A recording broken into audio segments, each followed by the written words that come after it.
Honda akalar YNF1 degani, buni ma'nosini bilganlar kommentariyada qoldirib qo'yasizlar. Honda kompaniyasi 1963-yildan boshlab mashina ishlab chiqarishni boshlagan. Bugun obzorimizda Honda NF1. Bu mashinamiz 2023-yil 64 ming probegida. Kraska holatlari bitta ishida petno bor dedilar. Qolgan joylari absolyutni toza deyaptilar. O'zingiz uchun bir qurt eshittirib olsangiz, juda ham maqsadga muvofiq bo'ladi. Mashinamiz to'liq elektropaket, 450 km masofani bosib o'tadi. Funksiyalariga keladigan bo'lsak, bu Honda'mizda to'liq elektropaket o'rindiqlar, katta monitorlari bor, lyuklari bor, panorama tomlari bor, multirollari bor, голосовое управление hammasi bor. Drive mode funksiyalari bor. Skorost chekimiz to'liq knopkali bo'ladi. Oldiga, orqaga, umuman parkovkalar ham to'liq knopka bilan boshqariladi. Bespiroddan zaryadkalargacha bor. Bu mashinamiz 450 km zapas xodligidan akalar yumshoq bolalargacha qo'yib qo'ygan.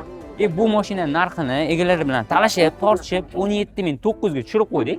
Bunaqa Honda'larni o'tkazib yubormaslik uchun Innomarka Namanganga a'zo bo'lib, like bosib, Honda qidirgan do'stingizga bu videoni jo'natib qo'ying. Egalar nomerini pastda qoldiramiz. Bemalol bog'lanib savdolashsangiz bo'ladi.